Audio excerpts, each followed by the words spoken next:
বন্ধুরে ও নবীর উম্মতের দলেরা, আকীদার দ্বন্দ্বের কারণে, মাসালার দ্বন্দ্বের কারণে আমি সুন্নি, তুমি কওমি, তুমি জামাতি, তুমি আলে হাদিস, তুমি তোমার দল লইয়া থাকবা।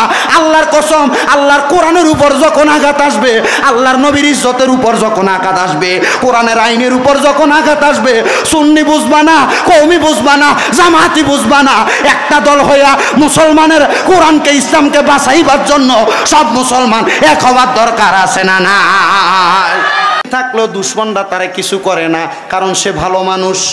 ঠিক আছে না? ফুত যদিও দুষ্ট হয়, সন্তানটা, বাবাটা খুব ভালো, এ বাবার দিকে চাইয়া ফুতের অনেক অন্যায় এলাকার মানুষ মাফ করে দেয়, কিছু কয় না, থাকলে তার বাপের ইজ্জত যাবো, তে বুঝে না, কিন্তু তার বাপ বুঝে। এমন হয় না? আব্বাস আলমদার পানির পাত্র নিয়ে গেছে, আব্বাস আলমদারের পানির পাত্রটারে এমনভাবে মশকটারে পুরাইছে, মশকটা পুরাইয়া আব্বাস আলমদার পানিটারে গালের মধ্যে ঢালব। এমন টাইমে আব্বাস আলমদারের চিন্তা হয়েছে, আমি যদি এখন পানিটা পান করি, ওই দিক দিয়ে আহলে বায়াতের তাবুর মধ্যে ইমাম হুসাইন, হজরতে আলী আকবর, হজরত ইমাম হুসাইনের কলিজার টুকরা বউ, ইমাম হুসাইনের বোন ওই জায়গার মধ্যে পড়া রইছে। না রে না, আমি পানি পান করব না, এই পানি আগে নবীর বংশরে খাওয়ামু, এরপরে আমি আব্বাস আলমদার খামু। সুবহানাল্লাহ কোন? মুসলমানের চিন্তা করে, এমন ইসলামের যুদ্ধ হয়েছে, এক ভাইয়ে পানি খাইব, দূর থেকে একজন চিৎকারি মারছে পানি বইলা, এ পানি নিয়ে ওই ভাইয়ের কাছে গেছে, পানিটা গালে ডালবো, এমন টাইমে আরেকজন চিৎকার মারছে পানির জন্য। এ ভাই মৃত্যু সজ্জায় ডাক দিয়া কয়, যিনি ডাক দিছে হয়তো তিনি আমার চাইতে বেশি পিপাসার্থ, তারে নিয়ে খাওয়াও, ওনারে পানি দিব। এমনভাবে উনিও বলে, আরেকজন পানি বলে চিৎকার মারছে, মনে হয় আমার ওই ভাইটা পানির পিপাসার্থ, তারে নিয়ে খাওয়া, হয়তো সেও পানির পিপাসার্থ।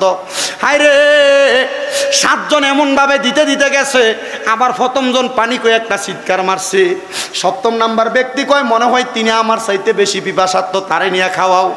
ওই জায়গার মধ্য থেকে দৌড়ে আসতে আসতে আইসা দেখে 1ম ব্যক্তি শাহাদাত বরণ করছে, 2য় ব্যক্তির কাছে যায় দেখে 2য় ব্যক্তি শাহাদাত বরণ করছে, 3য় ব্যক্তির কাছে যায় দেখে 3য় ব্যক্তি শাহাদাত বরণ করছে। মারামারির নাম ইসলাম না, কাটাকাটির নাম ইসলাম না, দ্বন্দ্বের নাম ইসলাম না। এক মুসলমান ভাই আরেক মুসলমানের লাইগা তার জীবন কর্মটারে সহজ করে দেওয়ার নাম হলো ইসলাম। কথা কন্যা ঠিক কিনারে বাবা? কিন্তু বর্তমান সমাজে মুসলমানে মারামারি, মুসলমানে দ্বন্দ্ব, মুসলমানে কাটাকাটি। আমার নবী কয়, মুসলমানে যতদিন দ্বন্দ্ব শুরু হবে না, মনে করবা কিয়ামত হবে না। যখনই দেখবা মুসলমানে দ্বন্দ্ব, মনে করবা কিয়ামত বেশি দূরে নাই। নবী গো, আমরা কি কিয়ামতের সম্মুখীন হয়ে গেছি? আমার নবী কয়, কিয়ামতের পূর্বে কিয়ামতের বড় বড় 10টা আলামত হইব, কিয়ামতের ছোট ছোট 70টা আলামত হইব। কিয়ামতের ছোট ছোট 70টা আলামতের সব আলামত শেষ হইয়া গেছে, বড় বড় 10টা আলামতের 7টা আলামত শেষ হইয়া গেছে, আর 3টা আলামত বাকি আছে। ওই 3টা আলামত যদি হইয়া যায়, ইমাম মাহাদি আগমন করলে, দাজ্জাল আগমন করলে, বাইটটা কিছু লোক পূর্ব দিক থেকে আগমন কইরা, যেদিন শুনবা কাবা ভাঙতে গেছে, আল্লাহর কসম কিয়ামত হইয়া যাইব, কিয়ামত হইয়া যাইব, কিয়ামত হইয়া যাইব। ঈসা নবী আমরা নবীর উম্মতে আগমন করব, মুসলমানের মাঝে দ্বন্দ্ব তৈরি হইয়া যাইব। দাজ্জাল এক হাতে জান্নাত, আরেক হাতে জাহান্নাম লইয়া সামনে দাঁড়াইব। জান্নাতের লোক কইরা দাজ্জালের কাছে বায়াত গ্রহণ করবা, আল্লাহর কসম বেঈমান হইয়া যাইবা, বেঈমান হইয়া যাইবা। আমার নবী কয়, কিয়ামতের আগে একটা আগুনের কয়লারে, জ্বলন্ত কয়লারে হাতের মধ্যে রাত খাওয়া বড় সহজ হইব, কিন্তু ইমানদারের রাখা তার চাইতে বড় কঠিন হইব। আমরা ইমান আছে না গেছে, এটার গ্যারান্টি আমরা দিতাম পারি না, কারণ আমরা হারাম খাই, আমরা সুদের খানা খাই, আমরা ঘুষের টাকা খাই, আমরা পরের হক মাইরা খাই, আমরা মিছা কথা কইয়া খাই। যার ঘরে খানা খাই, এটা হালাল না হারাম আমরা চিন্তা করি না। আল্লাহর দোহাই রে, মুসলমান হইয়া ইমানদার হইয়া বাঁচতে কইলে আমরা জানতে চাই হালাল হারাম বাচ্চা মুসলমানে মিল্লা চলার দরকার আছে না নাই? তাকে দেখো আমার ফিলিস্তিনের মুসলমান ভাইয়ারা, তারা কেমন ভাবে জর্জরিত, গাজার মুসলমানরা কেমন ভাবে জর্জরিত। ইসরায়েলের জালেমেরা আমার ফিলিস্তিনের মুসলমানদেরকে বোমা হামলা করে বড় বড় বাড়িগুলারে ভাঙ্গা দিতেছে, ছোট ছোট বাচ্চাদেরকে জবা করতেছে, বুকের মধ্যে তরবারি লাগাইয়া দিতেছে। বন্ধু বন্দুকের আঘাত করতেছে। ওই ইসরায়েল বাহিনীদের পূর্ণ কোকা-কোলা তোমরা খাও, ইসরায়েল বাহিনীর পূর্ণ স্প্রাইট তোমরা খাও, ইসরায়েল বাহিনীর পূর্ণ মেরিন্ডা তোমরা খাও, ইসরায়েল বাহিনীর পূর্ণরে বয়কট করো না। আল্লাহর কসম মুসলমান, তোমার কাছে মালগুলা বেচা ওই ইসরায়েল বাহিনী বোমা কিনা তোমার মুসলমান বাইরে বোমা মাইরা মারতাছে, আল্লাহর কাছে জবাব দিতে পারবা না। এবার আপনারা বলেন, আমরা মুসলমান হইয়া ইসরায়েলের সকল পণ্য বয়কট করার দরকার আছে না নাই? মুসলমান হইয়া মুসলমান ভাইদের জন্য সব সময় দোয়া করার দরকার আছে না নাই? বন্ধুরে, ও নবীর উম্মতের দলেরা, আকীদার দ্বন্দ্বের কারণে, মাসালার দ্বন্দ্বের কারণে আমি সুন্নি, তুমি কওমি, তুমি জামাতি, তুমি আলে হাদিস, তুমি তোমার দল লইয়া থাকবা।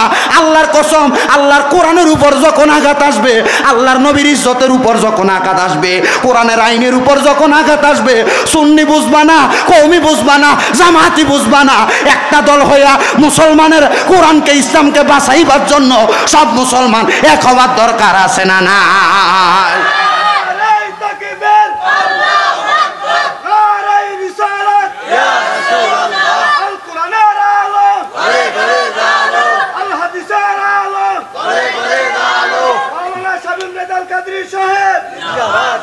আমার কাছে একটা জিনিস বুঝেন, আমাদের আকীদা আকায়েদে আহলে সুন্নাত ওয়াল জামাত।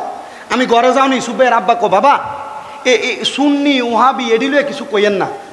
আমি কই কি কারণে বলি শুনেন। একজন সুন্নি, আমি নবীরে দাঁড়ায় সালাম দেই না, আমার ভাল লাগে। আপনি দেন না, এটা আপনার আকীদা, আপনার ভাল লাগে না। সে দেয় না, তার মতো থাকতে দেন। আমি দেই, আমার মতো থাকতে দেন। আমি আর আপনি যদি মুসলমান এই নবীরে দাঁড়ায় সালাম দেয় না, আমার কাছে মোহাব্বত ভাল লাগে। যে দেয় না, এটা তার বিষয়। তো এইটা লইয়া যদি আমরা দ্বন্দ্ব আর ফিডাফিডি মারামারি করিয়া মুসলমানে মারামারি করি, এটা আমি ইহুদিন আসাররা করবো, দেখরে মুসলমানে লাগিয়ে গেছে, লো তাররা আরো লাগাই দিই। কথা কন না কেন? ঠিক আছে না? ঠিক আছে না? ঠিক আছে না? এই জন্য যে যাত্রা করেন, সুন্নিরা যদি মিলাদ কিয়াম করে, তারা তার মতো করতে দেন। কওমিরা যদি করে না, তারা করতে না করেন। ঠিক আছে, আমনের মতো থাকেন। তবে মুসলমান ঐক্যের জন্য যে যাত্রা নিয়ে থাক, মুসলমান কোরআনের ইজ্জত রক্ষার্থে, রাসূলুল্লাহর ইজ্জত রক্ষার্থে, কোরআনের আইন রক্ষার্থে দল আলাদা, মুসলমান এক। ঠিক আছে না? দল আলাদা, মুসলমান এক। আমার আকীদা, আমি সুন্নি। ঠিক আছে না?